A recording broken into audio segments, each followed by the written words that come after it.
I used to smoke weed a lot when I was younger, and I always thought of myself as a non-smoker, but I smoked joints all the time, but it had tobacco in it. You know, then I realized when I tried to not smoke weed that I actually couldn't, and it was more the fact that I'm addicted to tobacco than the actual weed itself. I'd say to myself, like, I'm going to give up smoking, I don't want to smoke, so I'm just going to allow myself to smoke joints. But then, you know, I'd smoke 4 times the amount of weed, and, you know, that's an expensive habit as well.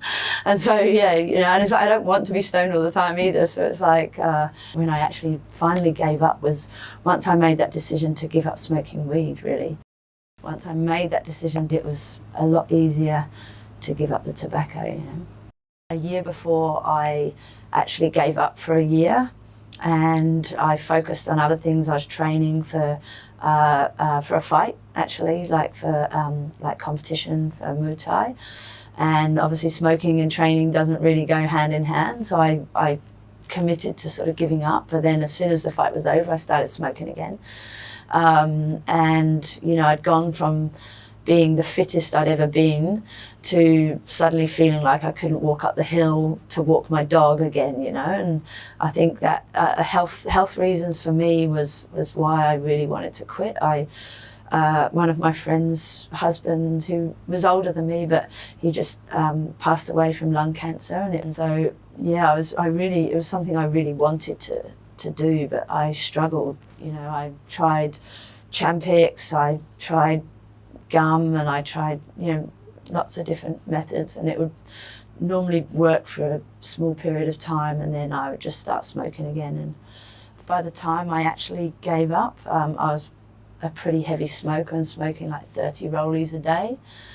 And yeah, I came across Alan Carr's book, The Easy Way to Stop Smoking, and I thought, God, if there's an easy way, I want to know what that is, you know. I wasn't convinced that I was just going to give up smoking from reading the book, and realised that they did courses, like workshops around Australia. I just thought I might just take a holiday to Adelaide and book myself in for the workshop.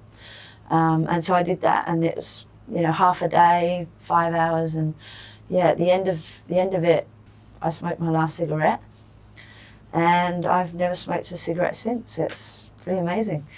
It'll be 3 years this September.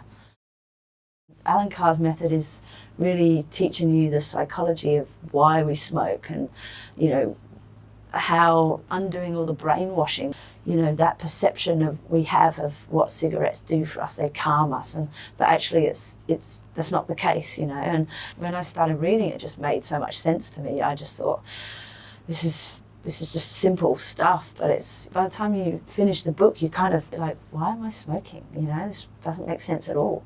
I personally think that it's one of my greatest achievements in life is actually giving up smoking. But yeah, I can do this. I can still do this. So I think it's just proving to yourself that you can do it, you know. There was a band that came to town that I got talking to one night at their gig, and I was talking to the lead singer, and I don't actually remember the conversation actually that much, but they came back to town to play a few months later, and the guy from the band saw me at Monty's, and he was like, hey, you inspired me so much. He goes, I gave up smoking. He said, I haven't had a cigarette since. I was like, wow, that's amazing. So yeah, I think, you know, it's good to share your story and inspire other people.